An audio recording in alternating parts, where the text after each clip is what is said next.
As Grandpa Simpson said on Homer's wedding day, "If you ever travel back in time, don't step on anything." Timelines might change, people might have never been born, showrunners might have never signed on the dotted line. Oh yeah, and Doctor Who might have been entirely different. Don't sneeze on any dinosaurs, guys, as I'm Rich, welcome to WhoCulture, and these are 7 more what-ifs that could have changed the course of Doctor Who. Number 7. What if the first Doctor regenerated in the Celestial Toymaker? It's no secret that William Hartnell became difficult to work with during his latter years on Doctor Who. His declining health and short temper when management were involved made working on Who less of the delight you'd probably expect. And you both knocked both Susan and I unconscious. Don't be ridiculous, we were all knocked out. Frustration reached its peak when John Wells took over as producer from Verity Lambert, and Doctor Numero Uno's regeneration almost happened a few serials early. Wiles hated working with Hartnell, so he attempted to write out the star in Brian Hale's The Celestial Toymaker, having the Doctor turn invisible thanks to the villain's whimsical powers, and return in a new form portrayed by a new actor. Not regeneration as we now know it, but close enough. Of course, this didn't happen, and we eventually got our first proper regeneration in the 10th planet. Would the risky recasting concept have worked as well if it weren't hard-baked into the character's DNA? You never know. A blunder like this might have never seen Doctor Who out of the 60s. Yes, but he himself is not destroyed. He goes on forever. Number 6. What if the 10th Doctor regenerated in Journey's End? We are supposedly back in that era of guessing who's next, as Jodie Whittaker might be leaving Doctor Who. One thing the BBC and producers haven't done with the show yet is leave who is taking over the TARDIS a mystery until the moment the incumbent Doctor regenerates, and I really hope one day they do. Back in 2008's Stolen Earth and Journey's End, David Tennant's 10th Doctor cliffhangers in the middle of this 2-part finale by regenerating, but he ended up sending the energy into his spare hand, remaining very David in the process. But what if he did regenerate? First up, it'd be a pretty crap way to go out. Whilst running towards a woman he'd fallen in love with and subsequently lost to a parallel world is truly heartwarming, not paying attention to a bronze dustbin that subsequently twats him isn't exactly the most glamorous way to go out. Stolen Earth and Journey's End isn't so much of a swan song story, so it'd be a duff finale for a phenomenal Doctor. However, it would have been fascinating to see not only a new Doctor being dropped into the middle of a huge battle, but seeing everyone around him react to this sudden new face. At least Doctor 10 would have seen Rose for a little bit. Number 5. What if the 9th Doctor returned for Day of the Doctor? If the internet exploded for Christopher Eccleston returning to Doctor Who via Big Finish, imagine what would have happened in 2013 if he returned to Doctor Who via Doctor Who.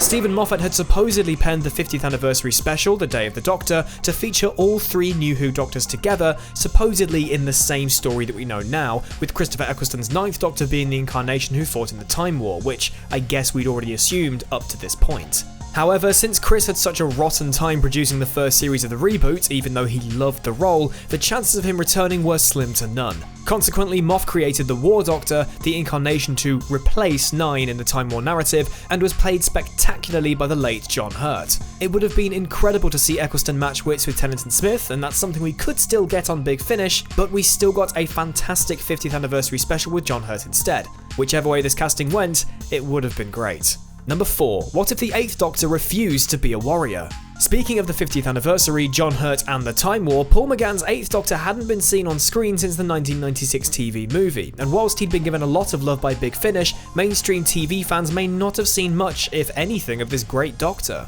While he did fight in the Time War, the bulk of the battle was fought by the War Doctor. In the mini-episode The Night of the Doctor, the Sisterhood of Khan gave this Doctor a chance to choose who he becomes, and though he's tried to distance himself from the Time War and his people, he yields and joins the battle as a warrior. Cue John Hurt. But had he stood his ground, refusing to join the fight and regenerated into someone else, what would have come of the Time War? We know the battle ended thanks to the Doctor's intervention, so who would have come out on top in the end in this timeline? Would the Daleks have destroyed the universe? Would the Time Lords have become more unruly, more destructive, and potentially put the laws of time to one side in order to win the war? What would the Doctor have done instead? What would have happened to Doctors 9, 10, 11, 12 and 13? Perhaps a Time War victorious sub-series is needed to explore this idea further.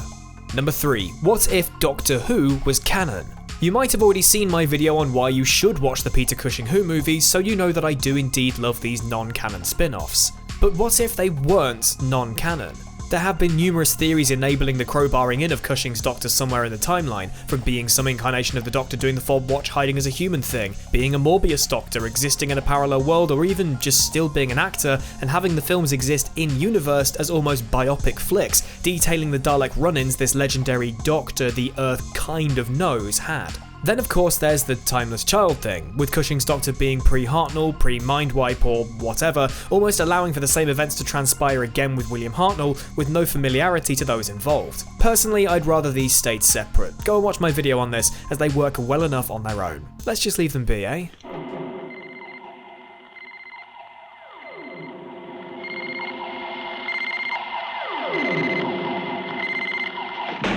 Number 2. What if the second Doctor wasn't well received? Once again, we're not letting Doctor Who out of the 60s. The idea of recasting the lead character but making it canonically viable was an interesting yet incredibly risky concept. William Hartnell, as said, was getting older and increasingly unwell throughout his run, and it caused producers to step in and resolve the issue.